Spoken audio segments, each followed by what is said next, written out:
Bab 246 Kutu Buku.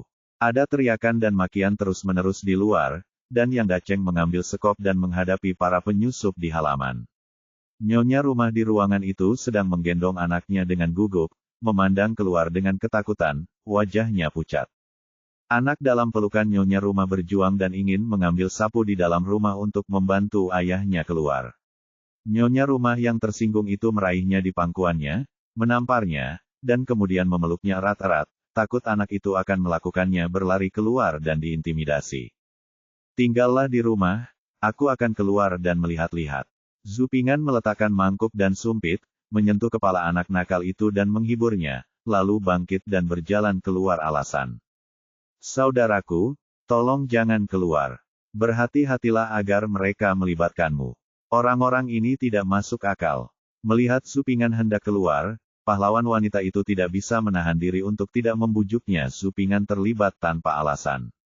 Tidak masalah, jika kamu tidak ingin bersikap tidak masuk akal, kamu harus selalu mengikuti hukum raja. Zupingan menggelengkan kepalanya sedikit dan berjalan keluar ruangan. Hei, Nyonya rumah melihat Zupingan keluar dan berseru. Dia merasa bahwa Zupingan hanyalah seorang sarjana yang tidak memahami dunia. Dia tidak tahu bahwa dunia ini berbahaya dan dia khawatir. Anak nakal dalam pelukan Nyonya rumah menjulurkan kepalanya untuk melihat Zupingan keluar, dan ingin mengikutinya keluar, tetapi dia ditahan dengan kuat oleh Nyonya rumah dan tidak bisa bergerak. Zupingan berjalan keluar rumah dan melihat Yang Daceng menghadapi 5 penjaga yang menganggur di halaman. Di belakang penjaga ada seorang pria parubaya berkumis dan mengenakan jubah satin musim dingin. Kipas lipat sepertinya sengaja menonjolkan statusnya yang tidak biasa. Hei, dari mana asal anak ini? Seorang polisi melihat Zupingan keluar rumah dan memiringkan kepalanya untuk melihat ke arah Zupingan. Beberapa petugas lainnya juga memandang Zupingan dengan sembarangan, dan sepertinya dikelilingi oleh mereka. Ini hanya seorang siswa yang lewat, jangan mempermalukannya. Yang Daceng berkata kepada beberapa penjaga dengan sekop, lalu menoleh ke Zupingan dan berkata, adik ini, cepatlah setelah makan malam. Begitu banyak tentang Zupingan, seolah-olah dia berusaha melindunginya. Para petugas ini tidak mempercayai kata-kata Yang Daceng. Cek, Yang Laizi cukup benar. Saya kira ini adalah kerabat Anda. Saya belum pernah melihatnya sebelumnya. Oh, saya ingat istri Anda sepertinya memiliki adik laki-laki tidak kompeten yang juga sedang belajar. Hahaha, saya dengar bacaan itu setelah belajar selama 10 tahun. Kakak iparmu bahkan tidak lulus ujian daerah pertama. Hahaha, ini dia. Seorang polisi sepertinya memikirkan sesuatu, dan matanya berubah ketika dia melihat ke arah Zupingan. Coba pikirkan, setelah 10 tahun belajar, saya bahkan belum lulus ujian Tongsheng tingkat pertama ujian daerah, apalagi ujian yang lebih sulit. Ini sama sekali bukan bahan untuk dibaca. Sarjana seperti ini sungguh tidak berguna. Bagaimana bisa kamu tidak dibenci? Haha, kalau kamu bertanya padaku, berhentilah belajar. Kamu sama sekali tidak pandai. Tapi itu bukannya sia-sia. Pernahkah Anda melihat Huang Candian kami? Kami Huang Candian adalah seorang sarjana dan selebriti di sekitar hakim kami. Jika Anda menjadi guru kami, Anda akan mendapatkan Huang Candian kami, banyak harapan. Awalnya, penjaga itu berkata dengan tenang. Tentu saja, kami Huang Candian sibuk dengan tugas resmi dan tidak ada semua orang yang bisa memberi nasihat atau bantuan. Namun, jika Anda dan Huang Candian kami menjadi saudara, akan berbeda. Hahaha, jika Huang Candian adalah milik Anda kakak ipar, jika demikian, bukankah wajar jika kakak ipar mengajari kakak iparnya? Petugas yang berbicara mengedipkan mata ke arah Zupingan, membuat orang ingin menendang wajahnya. Omong kosong apa yang kamu bicarakan? Pemuda ini hanyalah seorang siswa yang lewat. Wajah Yang Daceng berubah menjadi hijau karena marah. Cek, Yang Laizi masih sekuat dulu. Para penjaga tertawa dengan nada menghina. Dia sama sekali tidak mempercayai perkataan Yang Daceng, dan sangat yakin bahwa Zupingan adalah saudara ipar Yang Daceng. Dan apa yang akan kamu lakukan? Bagaimana kamu bisa berbicara seperti ini? Benar-benar menghina tuan-tuan. Zhu Ping'an berdiri di samping Yang Dacheng dan menunjuk ke beberapa petugas. Wajahnya memerah dan dia tampak seperti seorang kutu buku. Perkataan Zhu Ping'an dan penampilannya yang kutu buku langsung membuat beberapa petugas saling pandang dengan senyuman dan rasa terhina. Tempati tanah itu untuk rakyat, lalu berikan kepada raja dan kendalikan. Taizu pernah berkata bahwa mereka yang mengabdi pada rakyat harus mengetahui bagiannya, dan mereka yang menggunakan tanah untuk menafkahi atasan adalah bagiannya. Huang Candian tidak terlalu kedinginan. Membuka kipas lipat dan mengipasinya 2 kali, dia membuka mulutnya dan berbicara dengan nada klasik dan resmi, seolah-olah dia melakukan sesuatu sesuai aturan. Jadi, bertugas sebagai Korvi adalah aturan yang ditetapkan oleh Taizu kami. Kami juga mengikuti kitab kuning. Sudah waktunya bagi Anda, Yang Dacheng, pergi ke tembok besar untuk mengabdi, hukum negara.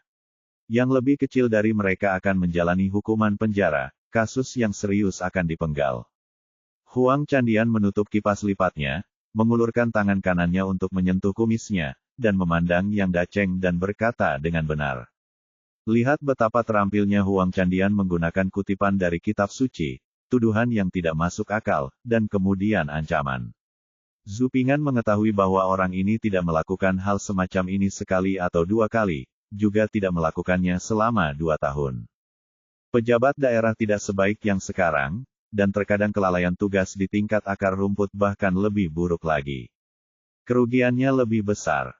Karena kelalaian mereka dalam menjalankan tugas dan penyalahgunaan kekuasaan berdampak langsung pada rakyat pekerja. Sistem Korvi harus diubah.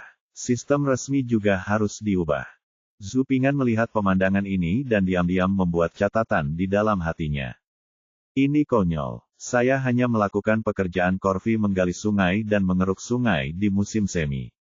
Mengapa Anda meminta saya untuk bertugas di tembok besar lagi di musim dingin? Anda hanya menggunakan kekuatan Anda untuk keuntungan pribadi, dan Anda adalah bertindak terlalu jauh. Ketika saya bertugas di musim semi, Anda menjebak saya dan dengan sengaja membuat kaki saya terluka. Sekarang Anda ingin saya bertugas di tembok besar, apakah ada cara bagi saya untuk melakukan itu? Yang Dacheng memelototi Huang Candian, berharap dia bisa naik dan menggigit Huang Candian menjadi 2 bagian. Bukankah sampah ini mengincar ibu mertuanya sendiri? Jika kamu menyerah, kamu akan sia-sia. Wang Fa. Huang Candian menyentuh kumisnya dan tersenyum menghina. Saya sedang berbicara tentang Wang Fa. Haha, Anda, Yang Dacheng, pergi ke utara menuju tembok besar untuk melakukan pekerjaan Korvi. Itu Wang Fai. Aku sedang membicarakan Wang Fa. Karya klasik dan sejarah pejabat daerah tidak terkenal, dan tabungannya bahkan tidak dianggap sebagai rambut. Dia berani mengatakan apapun dengan arogan. Saya berbicara tentang hukum raja pergi, dan dia kejam dan tidak bermoral. Taizu mengeluarkan kebijakan pengecualian dari Korvi. Para bangsawan, bijaksana, cakap, pegawai resmi, orang tua dan orang sakit di negara ini semuanya harus diserahkan dan dicatat dalam bukunya sesuai dengan usia mereka. Saudara yang memiliki kecacatan di kaki, jadi dia termasuk dalam Korvi. Ruang lingkup pengecualian. Setelah mendengar kata-kata Huang Candian, Zhu Ping'an mengangkat sudut bibirnya dan berkata. Setelah Zhu Ping'an selesai berbicara, halaman menjadi sunyi selama beberapa detik. Beberapa petugas saling memandang, lalu tertawa terbahak-bahak. Anak ini benar-benar bodoh dalam membaca. Tidak. Aku benar-benar berpikir aku bisa membimbing dunia hanya dengan mengetahui beberapa kata. Hahaha, kamu bodoh. Tersenyum, melipat kipas angin, mengipasinya 2 kali, dan berkata dengan jujur, orang sakit bisa menyerah. Tapi mengapa mereka sakit dan seberapa sakit mereka bisa menyerah? Semuanya ditentukan oleh rumah tangga kami, perbatasan. Ini adalah waktu yang tepat untuk merekrut orang. Yang Dacheng menderita penyakit ringan di kakinya. Dia harus mengutamakan urusan negara dan segera pergi ke utara untuk memperbaiki tembok besar untuk negara. Huang Candian, apakah kamu seorang sarjana? Bukan. Seorang sarjana yang bahkan tidak memiliki setengah botol air dapat dibandingkan dengan dia. Petik 2. Hehehe, begitulah. Konyol sekali menggunakan pedang di depan Guangdong. Huang Candian selesai berbicara, para penjaga menertawakan Zupingan dengan tidak hati-hati. Bab 247, bawa mereka pergi bersama. Saudara yang memiliki kaki yang cacat. Ini adalah fakta. Apapun keputusan Anda, itu tidak dapat diubah. Selain itu, berjalan kaki saja tidak nyaman, apalagi memperbaiki tembok besar. Saya harap Huang Candian akan berpikir dua kali, kepalanya sedikit dan membungkuk pada Huang Candian. Di mata beberapa petugas polisi, perilaku Zupingan terlihat sangat aneh. Sangat jelas bagi kami bahwa Anda harus berpikir dua kali tentang saudara perempuan Anda. Apa yang kamu baca? Apa yang kamu bicarakan? Minggir dan menjauhlah. Seorang penjaga melambaikan tangannya kepada Zupingan dengan sangat menghina, menyuruh Zupingan untuk diam dan menenangkan diri. Dingda, harap berhati-hati dengan perkataan dan perbuatanmu. Jangan mencemarkan nama baik pemerintah daerah kami. Kami mewakili hakim daerah dan dia harus bertindak sesuai aturan. Huang Candian mengelus jenggotnya dan berkhotbah, tampak sok suci. Bukankah saya baru saja mengatakan bahwa Yang Daceng memiliki masalah kecil di kakinya? Sekarang Tatar telah menyerang perbatasan, ini adalah waktu yang tepat untuk mempekerjakan orang. Yang Daceng memiliki penyakit ringan di kakinya. Dia harus memprioritaskan urusan negara, dan segera pergi ke utara untuk mengabdi pada negara untuk memperbaiki tembok besar. Huang Candian berkata kepada Zupingan dengan kata-kata yang fasih, dan kemudian memandang Yang Daceng yang memegang sekop, seolah sedang memikirkannya, lalu berkata, "Tentu saja, ada cinta di luar hukum. Jika saudara yang benar-benar peka, jika Anda tidak dapat mengatasi masalah kecil di kaki Anda ini, Anda juga dapat membayar untuk mempekerjakan seseorang untuk melayani. Anda hanya perlu membayar saya 20 tael perak untuk dibebaskan dari Korvi. Bagaimana menurut Anda, saudara Yang, apakah Anda ingin membayar atau melakukan layanan? Di mana Anda?" Setelah Huang Candian selesai berbicara, dia memandang Yang Daceng sambil tersenyum wajahnya, seolah-olah semuanya berada di bawah kendalinya. "Musang, kamu menindas orang lain, aku akan bertarung denganmu." Senyum percaya diri Huang Candian sangat mempesona. Yang Daceng, yang memegang sekop, akhirnya tidak tahan lagi. Dengan ekspresi marah di wajahnya, dia tertatih-tatih ke arah Huang Candian sambil memutar sekop. Itu adalah postur yang benar-benar putus asa. Berani berteriak, "Saya Musang, Yang Laizi, tunggu saja." Huang Candian mencibir. Huang Candian tidak khawatir dengan upaya putus asa Yang Daceng. Polisi yang tinggi dan kuat ada di depan, dan mereka sudah lama menjaga Yang Laizi. Kalau tidak, mengapa dia membawa 5 penjaga? Seperti yang diharapkan, Yang Daceng hanya mengambil 2 langkah ketika 2 penjaga memblokir sekop dengan tongkat mereka ditendang di pinggang. Kaki Yang Daceng tidak bagus, jadi dia ditendang lagi di pinggang oleh penjaga. Dia terhuyung mundur 2 langkah, kehilangan keseimbangan, dan jatuh ke tanah. Yang Daceng jatuh di atas salju di halaman dan menghirup salju, merasa sangat malu. Petik 2. Zupingan tidak bisa menahan diri untuk tidak berteriak. Dia dengan cepat melangkah maju untuk membantu Yang Daceng berdiri. Kelompok sampah yang ditutupi dengan toleransi ini harus disapu ke tempat sampah. Zupingan berkata kepada penjaga dan pria berkumis di halaman. Kemarahan Huang Candian levelnya naik hingga penuh, dan dia menunggu waktu untuk meledak. Sebelum Zupingan dapat mencapai Yang Daceng, dia mendengar nyonya rumah di kamar itu berteriak, "Daceng," dan kemudian melihat wanita itu Yang Daceng di depannya. "Ahem, aku baik-baik saja. Jangan menangis." Yang Daceng terbatuk, mengulurkan tangannya yang bersalju dan menyeka wajah istrinya. "Ayah." Anak-anak di kamar juga berlari keluar sambil menangis sambil memeluk kaki Yang Daceng dan menangis. "Kasihan sekali." Zupingan menggelengkan kepalanya. Dia menghela nafas, menoleh dan melihat ke arah penjaga dan Huang Candian itu lagi. Hanya saja orang-orang tidak memiliki simpati terhadap keluarga yang menangis bersama di halaman, tetapi mereka tampak seperti memiliki rasa pencapaian, dan mereka memandang nyonya rumah dengan dorongan penghujatan, terutama yang berwarna kuning. Nyonya rumah keluar, mata kuningnya sepertinya tumbuh di tubuhnya, dan dia tidak bisa melewatkan matanya.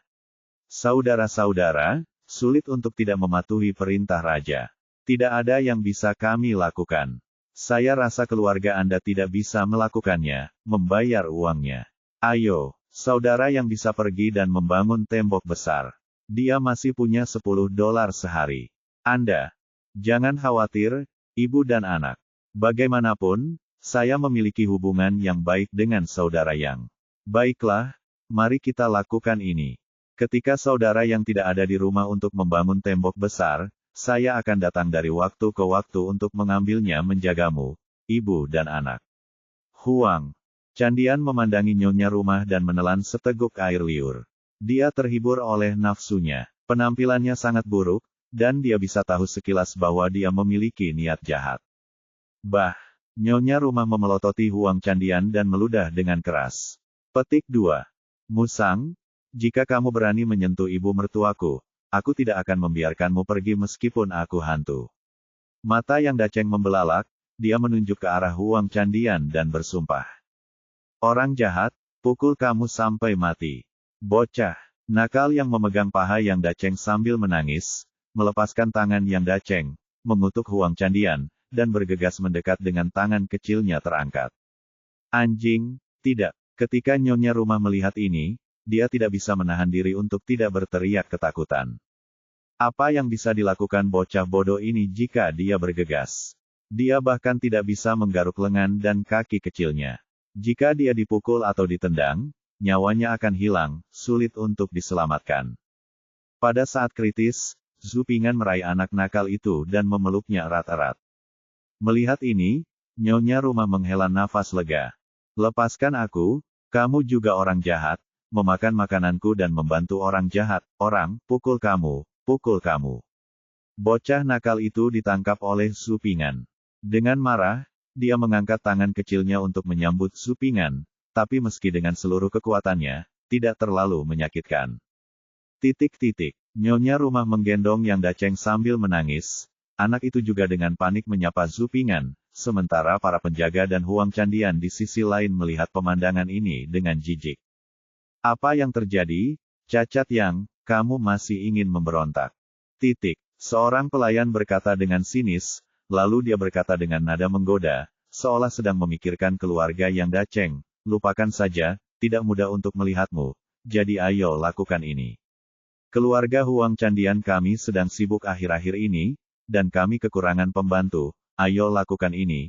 Jika Yang Daceng dan istri Anda pergi ke rumah Huang Candian kami untuk membantu selama 10,5 hari, untuk keperluannya, kami akan membantu Anda dan membantu, bagaimana menurut Anda? Petik 2. Kamu mempersulitku, Xiao Cao. Huang Candian mengelus kumisnya dan tampak malu. Kami semua tahu bahwa Anda baik hati, Tuan Huang Candian, mengapa Anda tidak memberikannya kepada mereka? Petugas bernama Xiao Cao berkata seolah-olah dia sedang membantu Yang Daceng memohon belas kasihan. Yah, lain kali tidak akan sama, kata Huang Candian enggan sambil memegang kumisnya. Zhu Ping'an meringkuk di sudut mulutnya, memeluk anak nakal itu, dan diam-diam melihat Huang Candian dan penjaganya melakukan aksi ganda. Aku hanya melihatmu berpura-pura menjadi keren seperti ini. Lihat, berapa lama kamu bisa terus berpura-pura? Tanda tanya. Mata Yang Daceng sepertinya berlumuran darah. Dia mendorong istrinya menjauh dengan lembut, lalu bergegas menuju Huang Candian dan yang lainnya dengan tangan kosong. Hatinya penuh amarah. Tidak masalah jika dia menggunakan tangan kosongnya. Dia akan menggigit bahkan jika dia menggunakan giginya. Sialan bajingan pengganggu ini. Yang Daceng, kamu memukuli staf Yamen dan dengan kasar menolak melakukannya. Kamu menambah kejahatan. Huang Candian tersenyum, menyaksikan Yang Daceng bergegas menghampirinya untuk memperjuangkannya lagi, dan dia tidak marah tetapi bahagia. Jika kamu tidak ingin bersulang, kamu harus minum denda, bawa dia pergi, dan pergi ke penjara untuk menunggu kepala daerah menanganinya. Huang Zandian meringkuk wajahnya dan melambaikan tangannya, lalu beberapa penjaga jangkung mengikat Yang Daceng dengan tali yang dibawanya. Tunggu sebentar, bawalah pria ini bersamamu, dia adalah seorang kawan, bawa mereka pergi bersama. Huang Candian melirik nyonya rumah, melihat Zhu Ping'an dari sudut matanya, dan kemudian melambaikan tangannya kepada beberapa pelayan untuk membawa Zhu Ping'an pergi bersamanya. Anak laki-laki ini adalah saudara kandung wanita kecil itu. Dengan anak laki-laki ini dan yang dengan daceng di tangan, aku tidak percaya wanita kecil ini tidak akan menyerah. Hei, hei, aku sangat bersemangat hanya memikirkan bagaimana wanita kecil ini akan menyerah. Saat aku memikirkannya, Huang Candian tidak bisa membantu tetapi merasa gatal di hatinya. Bab 248 Saya ingin bertemu Hakim Daerah. Salju putih menutupi langit dan bumi, dan pepohonan berkabut di kejauhan serta desa-desa dengan asap yang melayang semuanya tertutup angin dan salju. Dalam cuaca dingin yang tak terbatas, sekelompok orang berjalan dengan susah payah di tengah angin dan salju. Pemimpinnya adalah sebuah kereta, diikuti oleh beberapa orang. Yang duduk di dalam mobil adalah Huang Candian dan para pelayan yang bekerja secara bergiliran, diikuti oleh pegawai pemerintah dan Yang Daceng dan Zhu Pingan yang dikendalikan, dan terakhir Nyonya Rumah dan anak-anak yang dipimpinnya. Maaf, adikku, aku telah merepotkanmu.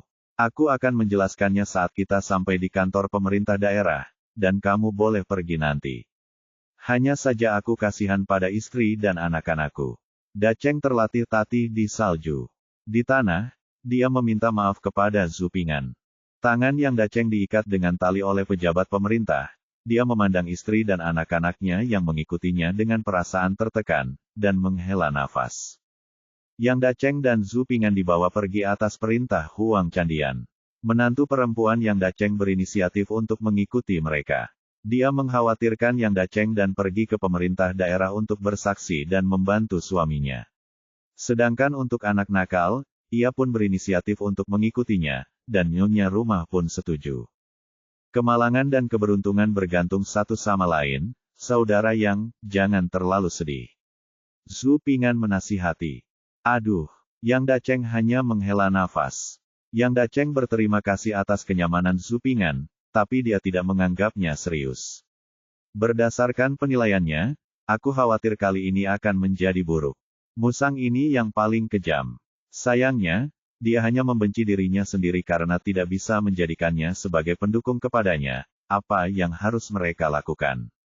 Sepanjang perjalanan berangin dan bersalju, desa Yang Daceng tidak terlalu jauh dari pusat pemerintahan kabupaten. Mereka berjalan di tengah angin dan salju selama sekitar 1 jam sebelum memasuki pusat pemerintahan. Kabupaten Tongcheng. Ada 3 karakter yang terukir di dinding pusat pemerintahan, yang merupakan nama kabupaten ini, Kabupaten Tongcheng. Kabupaten Tongcheng dan Kabupaten Huaining keduanya termasuk dalam prefektur Anxing, namun Kabupaten Tongcheng berada jauh di utara. Tongcheng memiliki sejarah panjang dan gaya sastra yang makmur. Sejak berdirinya dinasti Ming, jumlah Jinsi dan Juren di Xi'an telah melebihi jumlah Jinsi dan Juren di 5 kabupaten yaitu Huaining, Qianshan, Taihu, Susong, dan Wangjiang milik prefektur Anxing. Jadi, orang-orang seperti Xia Luoming di Tongcheng sangat sombong saat itu. Setelah memasuki pusat pemerintahan kabupaten, Zhu Pingan dan Yang Daceng dibawa langsung menuju kantor pemerintah kabupaten oleh Huang Candian dan para penjaga. Kantor pemerintahan daerah terletak di sisi utara pusat pemerintahan daerah, segera setelah Anda sampai di gerbang kantor pemerintah daerah. Huang Candian, petugas polisi dan lainnya menjadi lebih kuat. Kantor pemerintahan daerah cukup besar. Di depan gerbang terdapat gapura, Xuanhua, dengan kornis dan tanda kurung yang megah.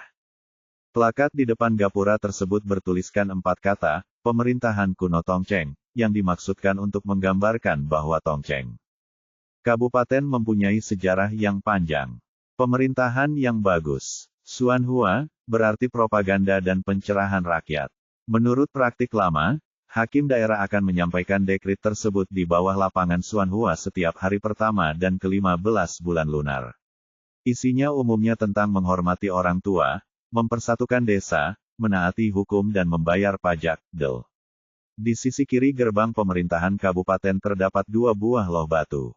Prasasti itu sudah tidak terlihat jelas lagi.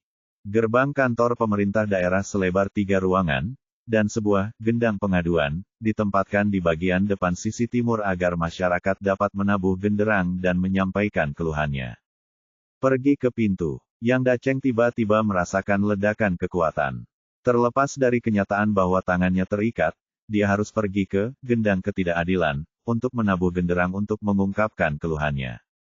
Sialan, yang lazy, jangan bersulang untukku dan kamu akan dihukum dengan minuman yang enak. Saya ingin menabuh genderang untuk mengeluh dan meminta kepala daerah untuk mencari keadilan, teriak Yang Dacheng dengan keras. Kamu pikir Master County adalah seseorang yang bisa kamu temui kapanpun kamu mau. Master County sibuk dengan segalanya, bagaimana dia bisa punya waktu untuk bertemu denganmu? Bawa mereka langsung ke penjara. Huang Chandian mengelus kumisnya. Dia memerintahkan beberapa pelayan. Oke, seorang petugas polisi menjawab. Setelah berpikir sejenak, dia mengeluarkan kain kotor dari sakunya, memasukkannya ke mulut Yang Dacheng, dan kemudian menariknya ke kantor pemerintah daerah. Sebagian besar penjara kuno terletak di barat daya kantor pemerintah daerah. Kebanyakan dari mereka berada di dalam kantor pemerintah daerah. Karena penjara ini terletak di barat daya lobi, maka disebut penjara selatan. Dacheng, Nyonya Rumah patah hati dan ingin mengikutinya masuk, tetapi dihalangi oleh penjaga. Ini bukan tempat yang bisa kamu masuki. Haha, jika kamu ingin suami dan saudara laki-lakimu keluar lebih awal, pergilah dan mohon pada Tuan Huang kami, dan kamu pasti akan mendapat kesempatan. Kata-kata pelayan itu membuat Nyonya Rumah meludah, dan lalu menuntun anak itu pergi saja ke drum pengaduan dan ambil palu drum untuk menabuhnya. Hei, menjauhlah. Kamu tidak boleh menyentuh ini. Seorang petugas jaga yang sedang melihat gerbang pemerintah daerah melangkah maju untuk menghentikan Nyonya Rumah, dan kemudian dengan kasar mengusirnya jauh-jauh, bukan untuk menyentuhnya. Berteriak karena ketidakadilan. Hahaha, beberapa petugas yang mengawal Yang Dacheng tertawa terbahak-bahak. Oke, bawa mereka ke penjara dan kunci mereka dulu. Ketika kepala daerah punya waktu, kami akan melapor kepadanya.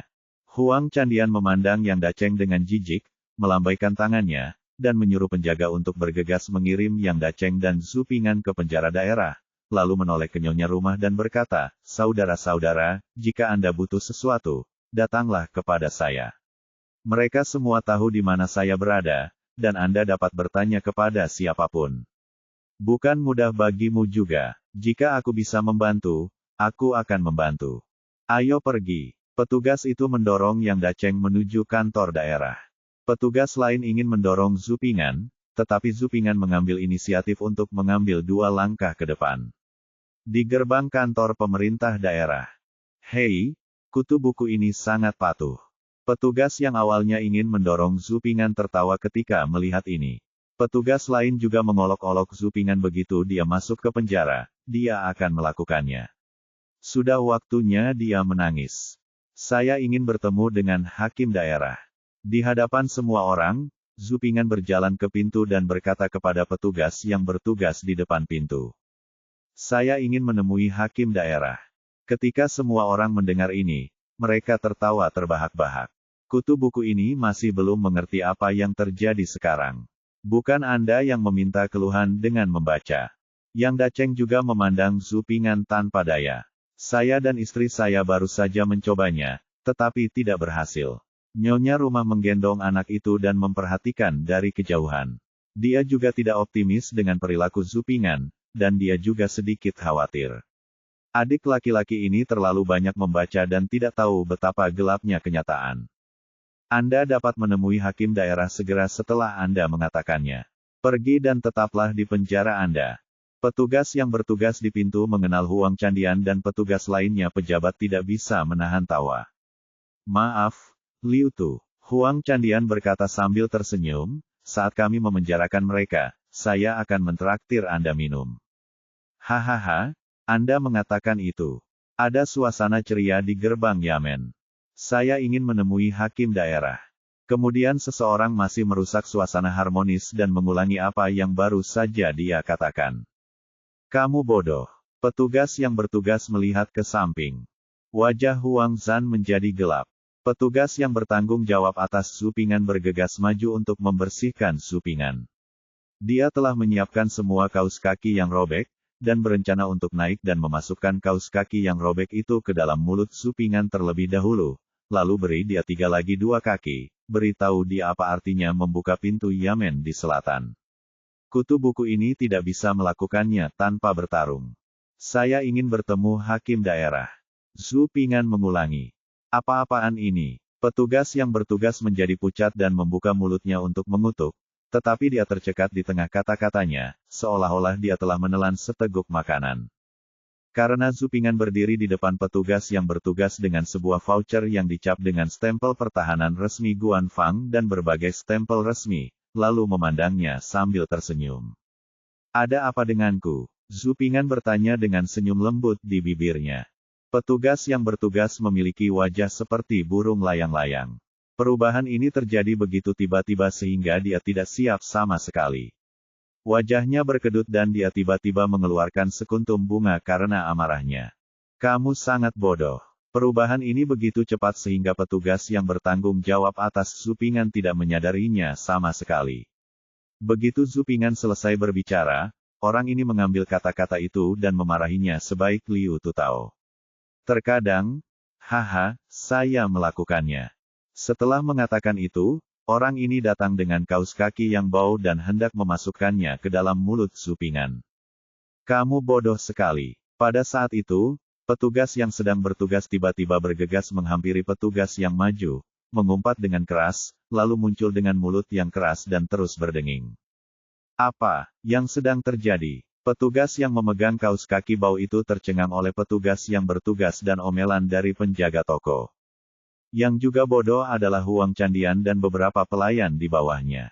Tentu saja, yang lebih bodoh lagi adalah keluarga yang Daceng. Bab 249, Kebencian apa? Mohon tunggu sebentar, saya akan masuk dan menyampaikan pesan.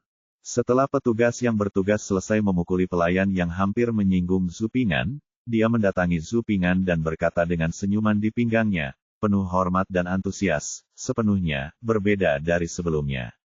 Setelah mengatakan itu, pejabat yang bertugas berlari ke belakang kantor, terlihat seperti pegawai negeri yang baik dari masyarakat yang setia pada tugasnya. Mengenai pemandangan di gerbang kantor pemerintah daerah, sudut mulut Huang Candian bergerak-gerak. Apakah Liu Tu kerasukan roh jahat? Atau apakah dia tiba-tiba mengetahui bahwa si kutu buku adalah saudaranya yang telah lama hilang? Tak ada alasan. Patah hati. Petugas yang memegang kaus kaki bau itu menyentuh wajahnya yang panas karena dipukul oleh petugas jaga, dan memandangi sosok petugas jaga yang berlari dengan mata tumpul, merasa seluruh dunianya telah terbalik. Yang membuat pandangan dunia mereka semakin buruk adalah sesaat kemudian, hakim daerah, yang jarang mereka temui beberapa kali dalam setahun, keluar dari halaman belakang kantor pemerintah daerah dengan senyuman di wajahnya, tertawa sambil berjalan, tertawa, di hari bersalju ini. Ini seperti angin musim semi.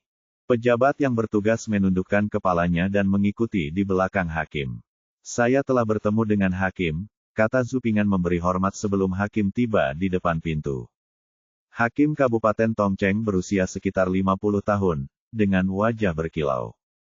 Tidak perlu perkenalan, Zhu Ping'an dapat mengenalinya sebagai hakim daerah secara sekilas, karena dia tidak hanya mengenakan topi kasa hitam yang dia kenakan di tempat kerja, tetapi juga mengenakan jubah resmi berwarna Qian Yu, diucapkan, sayap barat, yang disulam di atasnya. Sejenis burung air dengan bulu berwarna-warni yang indah. Jantan dan betina sering menemani satu sama lain. Pada dinasti Ming, pakaian resmi dibuat khusus.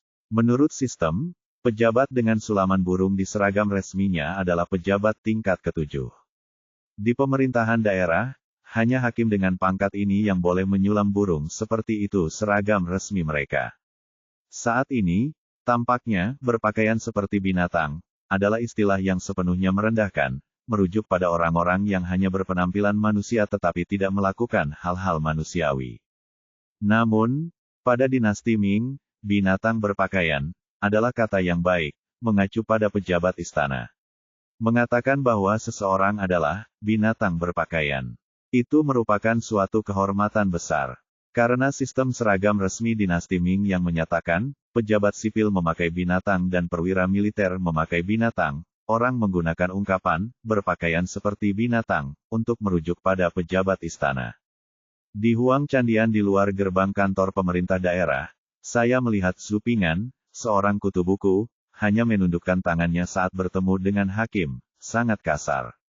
Ini benar-benar kesalahan Anda sendiri dan Anda tidak bisa hidup tanpanya. Tunggu saja kemarahan Hakim Daerah. Halo, Hakim Wilayah.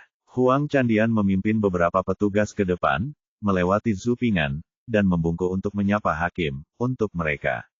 Bukan berarti Anda bisa bertemu Hakim hanya dengan bertemu dengannya, jadi sekarang Anda bisa bertemu langsung dengan Hakim, Anda harus maju dengan energi yang besar untuk merasakan kehadirannya. Saya telah bertemu Tuan King Tian. Yang Daceng dan Nyonya Rumah juga berlutut di tanah dengan gemetar. Setelah Yang Daceng berlutut, dia tidak bisa menahan diri untuk tidak menggosok betis Zupingan dengan bahunya, mendesak Zupingan untuk segera berlutut, takut bahwa Zupingan menyinggung Hakim dan dihukum lagi. Saudaraku sayang, mengapa kamu begitu sopan? Hakim datang dan mengeluh dengan senyuman di wajahnya, sangat antusias. Saudara yang baik. Huang Candian, yang sedang membungkuk di depan Hakim, hampir menangis ketika mendengar ini. Hakim sebenarnya menyebut saya saudara saya yang bijaksana. Dalam sekejap, gelombang panas mengalir dari telapak kaki saya ke atas kepala saya. Dengan panggilan ini, bukankah saya memiliki kesempatan untuk dipromosikan dari Huang Candian ke Huang Dianli? Tepat ketika Huang Candian mengangkat kepalanya dengan penuh semangat, dia melihat Hakim Daerah melewatinya dan mendatangi Zupingan sambil tersenyum. Saudara Xian, mengapa Anda begitu sopan? Saya sudah lama mendengar tentang Anda. Ujian kota Praja NK ini, Saudara Xian telah mengangkat alis di rumah ansing kami. Datang dan bicaralah dengan kantor belakang. Tersenyum dan mengulurkan tangannya untuk mengundang Zupingan ke kantor belakang. Tuanku, Hakim Daerah, telah memberi saya terlalu banyak pujian. Perdamaian tidak lebih dari sebuah kebetulan.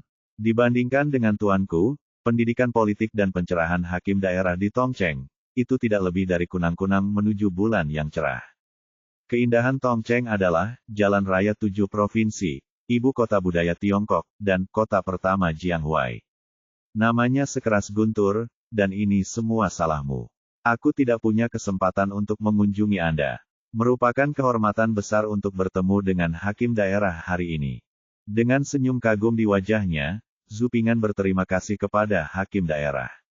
Kemudian dia mengubah suaranya dan memandang Huang Candian sambil meminta maaf kepada Hakim Daerah dan melanjutkan. Namun, saya khawatir Ping An tidak akan bisa pergi ke kantor belakang bersama Hakim Daerah. Huang Candian ini akan membawa saya ke penjara. Seorang pria di sebelahnya berkata wajahnya menguning karena kegembiraan, dan kegembiraan di wajahnya langsung berubah menjadi ketakutan. Keberadaan macam apa yang dia provokasi? Tadi kukira dia hanyalah seorang nerd yang tidak berdaya, namun dalam sekejap sang hakim menjadi begitu sopan padanya. Mendengar perkataan hakim tersebut, ternyata si nerd tersebut adalah calon yang baru lolos NK tahun ini, dan sepertinya dia masih di sini. Adapun Juren, dia masih Juren yang masih muda. Di usianya, dia masih khawatir untuk lulus ujian daerah. Sial, semua orang telah mempromosikan orang, sungguh menjengkelkan karena orang-orang sangat berbeda satu sama lain. Selain itu, barusan, aku mengira dia hanyalah seorang kutu buku yang bertele-tele yang tidak memahami dunia, tapi barusan, dia menyanjungku ratusan kali lebih lancar daripada aku. Ini pasti kota yang sangat besar. Sejak dia memasuki rumah Yang Daceng, dia telah bersembunyi dan berpura-pura sampai sekarang. Baru setelah dia bertemu dengan Hakim Daerah, dia tiba-tiba membuka penyamarannya dan memperlihatkan taringnya pada dirinya sendiri tanpa persiapan. Ini jelas seekor harimau yang ditutupi kulit babi. Memikirkan hal itu, dia telah memprovokasi orang seperti itu. Huang Candian tidak bisa menahan rasa takut di wajahnya, dan wajahnya pucat. Oh, apa yang terjadi? Setelah mendengar kata-kata Zupingan, Hakim Tongcheng berbalik dan menatap Huang Candian dengan mata sedikit menyipit. Tuan, saya. Wajah Huang Candian pucat, tangannya gemetar, dia tidak bisa mengucapkan satu kalimat lengkap, dan seluruh tubuhnya roboh. Kutu buku ini terlalu kejam dan licik. Dia menggunakan gaya penulisan musim semi dan musim gugur dan tidak membicarakan hal lain. Jika masalah Yang Daceng disebutkan pertama kali, saya dapat mengelak bagaimanapun caranya, tetapi jika saya terpaksa memintanya pergi ke penjara untuk mengajukan pertanyaan, saya tidak dapat mengelak. Bahkan hakim daerah tidak berhak memasukkan Juren ke dalam sel penjara. Dia hanya bisa meminta pengadilan kekaisaran untuk mencabut statusnya sebagai Juren. Dengan hanya sejumlah kecil uang, dia harus memenjarakan seorang Juren. Jika Anda melakukan kesalahan dalam hal ini, Anda akan mendapat kesan pertama, dan Anda tidak akan bisa berdalih tentang hal-hal selanjutnya. Sangat kejam dan licik. Huang Candian memandang Zhu Ping'an yang tersenyum, seolah-olah dia melihat seekor harimau membuka mulutnya yang berdarah ke arahnya, dan seluruh tubuhnya terasa seperti telah jatuh ke dalam gua es merasa ingin menangis tanpa air mata, penyesalan dan ketakutan. Mereka menyerang bersama dan menenggelamkan Huang Candian. Bab 250 Keuntungan yang tidak terduga. Salju turun seperti kemarin, dan ladang luas semuanya berwarna putih.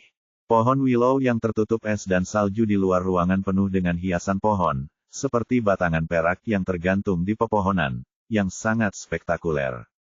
Saudara Yang, kamu tidak perlu menyuruhku pergi lagi. Zhu Ping'an menunggangi kudanya dan melambaikan tangan kepada keluarga Yang Dacheng yang mengantar mereka di pinggir jalan di pintu masuk desa. Dermawan saya, mohon tinggal beberapa hari lagi dan tunggu sampai salju berhenti sebelum kami melanjutkan perjalanan. Keluarga kami sangat berterima kasih kepada dermawan kami atas apa yang terjadi kemarin. Anda adalah penyelamat keluarga kami. Silakan tinggal beberapa hari lagi dan menunggu sampai salju berhenti sebelum kita melanjutkan perjalanan.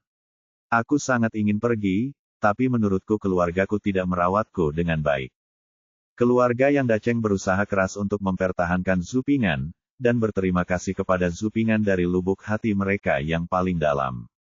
Jika Zhu Ping'an tidak ada di sana, keluarga mereka akan mendapat masalah. Hanya karena gaya Huang Candian memakan orang tanpa memuntahkan tulangnya, keluarga Yang pasti akan terpisah dari istrinya. Justru karena bantuan Zhu Ping'an keluarga Yang terhindar dari kematian. Huang Candian juga dicabut statusnya sebagai pelajar oleh hakim daerah, dan kemudian kejahatan masa lalu Huang Candian diverifikasi satu persatu dan dimasukkan ke dalam penjara. Sedangkan petugas lainnya diberi hukuman yang berbeda-beda sesuai dengan beratnya kejahatannya, sehingga keluarga Yang tidak perlu khawatir. Saya berterima kasih kepada saudara Yang karena telah menginap semalam kemarin, dan inilah waktunya untuk bergegas hari ini. Jaraknya 1000 mil ke ibu kota, dan masa ujian semakin dekat, jadi kami tidak bisa tinggal lebih lama lagi. Zhu Ping'an menolak dengan senyum naif di atas kuda. Saudaraku, aku juga ingin belajar dan mengikuti ujian No. 1. Anak nakal yang mengikuti Yang Dacheng memandang Zhu Ping'an dan berteriak keras. Haha, oke, kalau begitu aku akan menunggumu di ibu kota. Zhu Ping'an berbalik dan tersenyum, lalu mengucapkan selamat tinggal pada keluarga Yang Dacheng. Di tengah hujan salju lebat, seorang penunggang kuda melaju ke utara sepanjang jalan resmi dan perlahan menghilang dari pandangan keluarga Yang Dacheng. Ini adalah dermawan keluarga Zhu kami. Saya akan pergi mencari pelukis untuk menggambar potret dermawan kami nanti, dan membakar dupa dan mengucapkan terima kasih selama festival. Yang Dacheng melihat sosok Zhu Ping'an yang pergi dan berkata kepadanya menantu perempuan di sampingnya. Sepanjang jalan resmi menuju utara, Zhu Ping'an tiba-tiba bersin dan mengusap hidungnya, sedikit bingung. Salju lebat terus turun siang dan malam. Zhu Ping'an sedang dalam perjalanan pada siang hari, dan bermalam di rumah pribadi pada malam hari. Dia berangkat lagi keesokan paginya. Tentu saja, sebelum berangkat, dia akan meninggalkan lebih dari 10 pence kepada orang-orang yang menginap. Pada malam ketiga, kami menginap di penginapan di Kabupaten Sucheng. Berdasarkan statusnya sebagai Juren, Zhu Ping'an bisa menginap dan makan gratis selama 1 malam di penginapan. Ada standar penerimaan di stasiun pos. Standar penerimaan di stasiun pos untuk orang seperti Zhu Ping'an hanya bisa dikatakan rata-rata. Namun, berkat musim dingin yang dingin, hanya ada sedikit orang. Penginapan tetap menerima Zhu Ping'an melebihi standar. Makan malamnya berupa daging, sayur dan sup. Penginapannya dalam satu kamar juga diberi air panas dan bathtub. Setelah mandi air panas, Zhu Ping'an seolah terlahir kembali, dan segala rasa lelah di tubuhnya hilang. Sudah beberapa hari saya tidak membaca di malam hari dengan lentera. Saya tinggal di rumah pribadi dan malu mengganggu tuan rumah. Apalagi bagi petani, lampu minyak juga sangat irit digunakan. Oleh karena itu, ketika bermalam di rumah desa, Zupingan selalu tidur lebih awal dan melepaskan kebiasaan membaca malam di dekat lentera selama bertahun-tahun.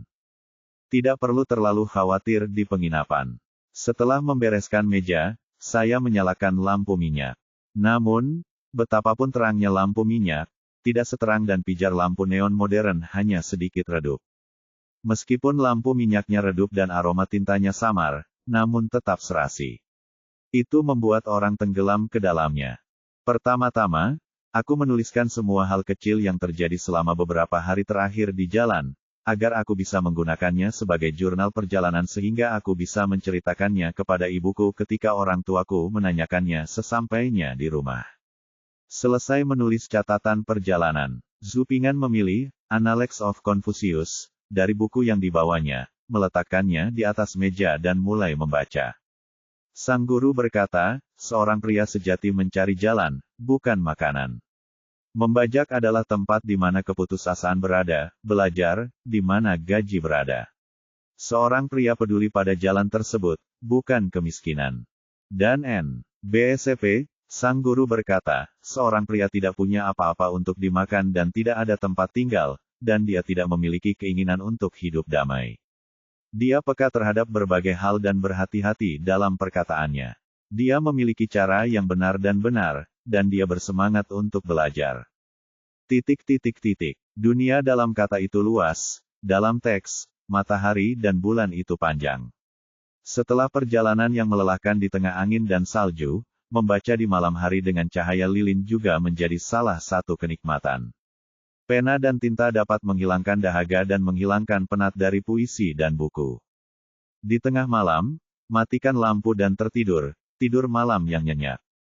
Lebih jauh ke utara dari Kabupaten Sucheng adalah Kabupaten Luan, yang merupakan yurisdiksi Prefektur Lusu. Zupingan sarapan pagi di penginapan sebelum berangkat. Setelah berjalan sekitar 3 jam, dia memasuki Kabupaten Luan. Kabupaten Luan termasuk dalam Prefektur Lusu. Terdapat banyak gunung dan bukit di sini, ada bagian jalan yang tidak dapat diakses melalui jalan resmi.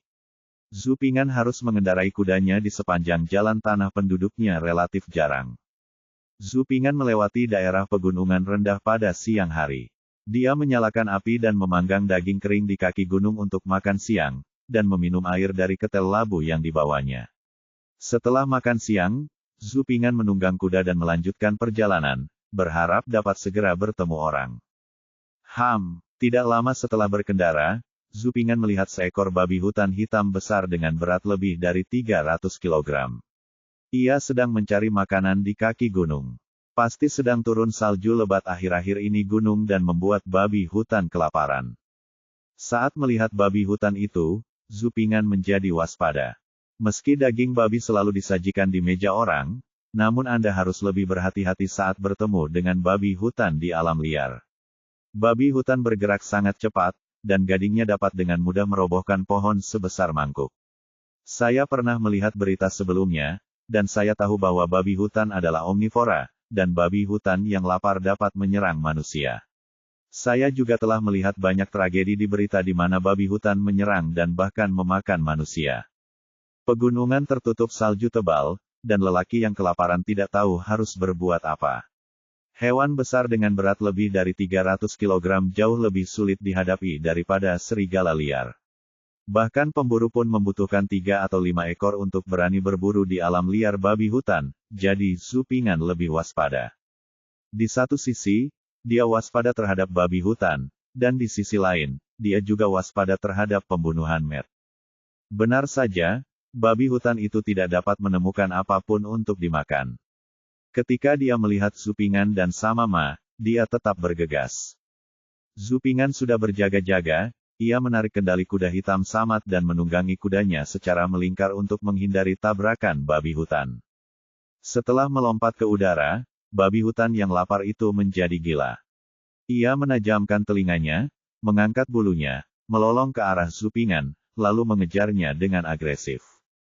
Babi hutan gila ini benar-benar tidak lamban, terutama di pegunungan. Keunggulan kandang orang ini bahkan lebih dahsyat. Melihat babi hutan gila itu, Zupingan dengan tenang menaiki lereng bukit, lalu membuat busur dan melaju menuruni bukit. Babi hutan itu sudah cepat, tetapi sekarang ia melaju lebih cepat lagi saat menuruni bukit, dan akan menyusulnya. Pada saat ini, Zhu Ping'an menarik kendali dan kuda hitam itu berbelok tajam, dan sebuah batu besar tiba-tiba muncul di depannya. Babi hutan itu mengejar menuruni bukit dengan sangat cepat hingga tidak bisa berhenti atau berbelok tepat waktu, sehingga langsung menabrak batu. Mendengarkan suara keras yang menggemparkan bumi, Zhu Ping'an merasakan sedikit sakit di bolanya. Nah, babi hutan memang tidak tahu cara melakukan permainan asa otak. 10 menit kemudian, Zhu Ping'an kembali menunggangi kuda hitam menyusuri jalan pegunungan. Bedanya dengan sebelumnya, kuda hitam itu menarik kereta luncur sederhana yang terbuat dari dahan, dengan seekor babi hutan hitam tergeletak di atas kereta luncur tersebut. Zhu Ping'an juga tidak menyangka bahwa tabrakan barusan akan menjadi keabadian bagi babi hutan, yang merupakan keuntungan yang tidak terduga baginya. Sejalan dengan prinsip tidak menyia-nyiakannya, saya tidak punya pilihan selain menerima seluruh dagingnya. Bersambung.